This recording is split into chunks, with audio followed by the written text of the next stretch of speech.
There was once a version of the 993 Porsche 911 called the GT2. It had 450 horsepower, a turbocharged engine, rear-wheel drive, and it was considered slightly terrifying to drive quickly. Now there is a new 450 horsepower turbocharged variant of the latest 911. It's called the GTS. This time, I think it might be honed a little bit more delicately.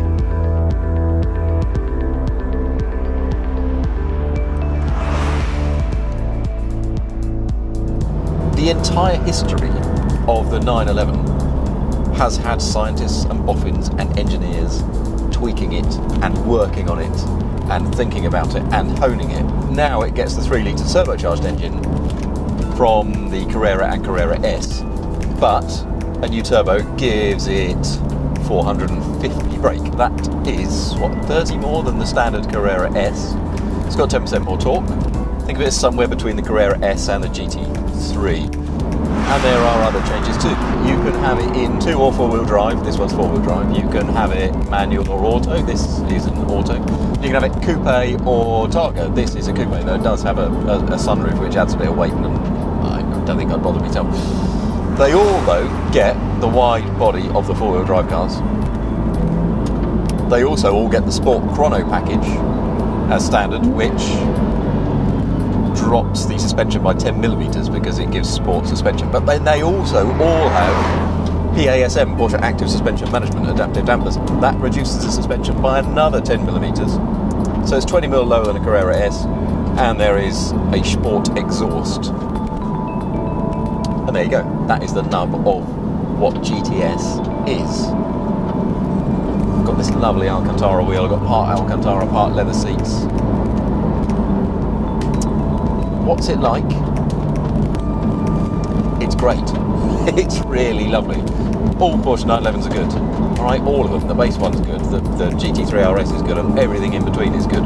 But there are particular sweet spots during the range, and I think this is really one of them. I've got the suspension in standard mode now. I'm on a fairly knobbly road in Wales.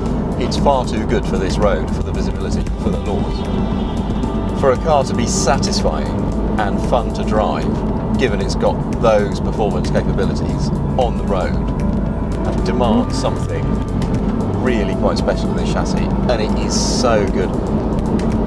I can put the sports dampers on if you want.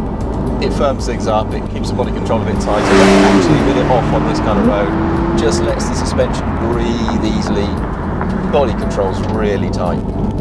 And the steering's just beautiful. It's about sort of 2.5, 2.6 turns between locks. It's been an electric system for a little while now on a 911, and they've just got it right. It's got the right amount of self-centering, it's got the right amount of response just off straight ahead, and that gives you the confidence to lean on the front end. And there are so many sports cars that don't get steering right, and Porsche just does. It just gets this thing right.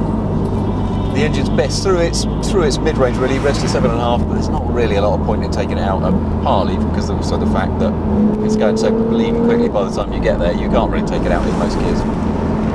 It's got lovely response from about 3,000, it's a little bit laggy below that, inevitably, and it's also that bit quieter and not quite as zingy and not quite as engaging as the old naturally aspirated engines are, but that's the world we live in now. That is just the way of things these days. It's supposed to be more efficient, which is why it's doing 15.5 miles to the gallon. Genius. This is quite an expensive car now. We're looking at about 110 grand. But look around it. What is as much fun at this price level that is also this capable?